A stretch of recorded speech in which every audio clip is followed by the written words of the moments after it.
ഇന്നത്തെ വീഡിയോ കുറച്ച് സ്പെഷ്യൽ ആണ് കേട്ടോ. കാരണം ഈ വീഡിയോയിൽ ഞാൻ ഗിവ് അവേ ആണ് കേട്ടോ പറയാൻ പോകുന്നത്. എല്ലാവർക്കും നമ്മുടെ ഈവനിങ് വ്ളോഗാണ് കൂടുതൽ ഇഷ്ടം എന്ന് എപ്പോഴും കമന്റ്സ് വരാറുണ്ട് കേട്ടോ. അതുകൊണ്ടാണ് ഞാൻ ഇങ്ങനെ കുറച്ച് ക്ലിപ്സ് ആഡ് ചെയ്തേക്കണത്. മെയിൻ ആയിട്ട് ഇതേ നമ്മുടെ വൈകിട്ടത്തെ ചായക്കൂടി പരിപാടികളാണ് കേട്ടോ ഞാൻ തുടങ്ങണത്. പഴനൂർക്കാട്ടോ ഉണ്ടാക്കണത്.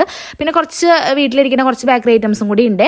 അപ്പോൾ എന്തൊക്കെയാണെന്ന് നമുക്ക് ഇതേ വീഡിയോയിലൂടെ നിങ്ങൾക്ക് കാണാം. അതിന്റെ കൂടെ തന്നെ ഞാൻ നമ്മുടെ ഗിവ് അവേയുടെ കാര്യം കൂടി പറയാൻ പോവുകയാണ്. ഈ വീഡിയോന്റെ കമന്റ് സെക്ഷനിൽ നിന്നായിരിക്കും കേട്ടോ ഞാൻ ഗിവ് അവേ വിന്നറിനെ സെലക്ട് ചെയ്യുക. അതും കമന്റ് പിക്കർ ഉപയോഗിച്ചിട്ട് തന്നെയാവും കേട്ടോ. ഇപ്പൊ ഇങ്ങനത്തെ ഒരു പരിപാടി ഉള്ളതുകൊണ്ട് സുഖമാണ് കേട്ടോ വിന്നറെ സെലക്ട് ചെയ്യാൻ. റൂൾസ് ഇത് ഇത്രേ ഉള്ളൂ കേട്ടോ. നമ്മുടെ ചാനൽ സബ്സ്ക്രൈബ് ചെയ്യാത്തവരാണെങ്കിൽ സബ്സ്ക്രൈബ് ചെയ്യുക. പിന്നെ നിങ്ങൾ ചെയ്യേണ്ട കമന്റ് എന്താന്ന് വെച്ചാൽ നമ്മുടെ ഏത് വീഡിയോയാണ് നിങ്ങൾ ആദ്യമായിട്ട് കണ്ടത്, ഇൻസ്റ്റയിലാണോ യൂട്യൂബാണോ അത് ഏതായാലും, അതായത് നമ്മുടെ ചാനൽ സബ്സ്ക്രൈബ് ചെയ്യാൻ തോന്നൂലോ, അത് ആ ഒരു വീഡിയോ നിങ്ങളെ സ്ട്രൈക്ക് ചെയ്ത വീഡിയോ ഏതാന്ന് വെച്ചാൽ ഒന്ന് കമന്റ് ചെയ്യാം കേട്ടോ. അത് പിന്നത് തന്നെ കറക്റ്റ് ആയിട്ട് കമന്റ് ചെയ്യണമെന്നില്ല. നമ്മുടെ ഈവനിങ് വ്ളോഗോ മോർണിംഗ് വ്ളോഗോ അങ്ങനെ എന്തെങ്കിലും ഒക്കെ ഉണ്ടാവുമല്ലോ, അത് എന്താന്ന് വെച്ചാൽ ഒന്ന് കമന്റ് ചെയ്യാം. അപ്പൊ ആ ഒരു കമന്റ് സെക്ഷനിൽ ഞാൻ നമ്മുടെ വിന്നറെ സെലക്ട് ചെയ്യും. ഒരാളെ ആട്ടോ സെലക്ട് ചെയ്യണത്. ആ ഒരാൾക്ക് ഞാൻ 2 ഗിഫ്റ്റ് ആട്ടോ തരാൻ പോണത്.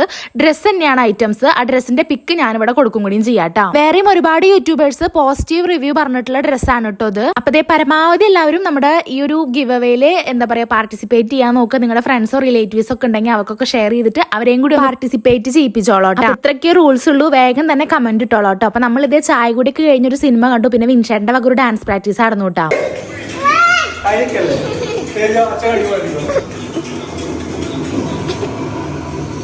വിട്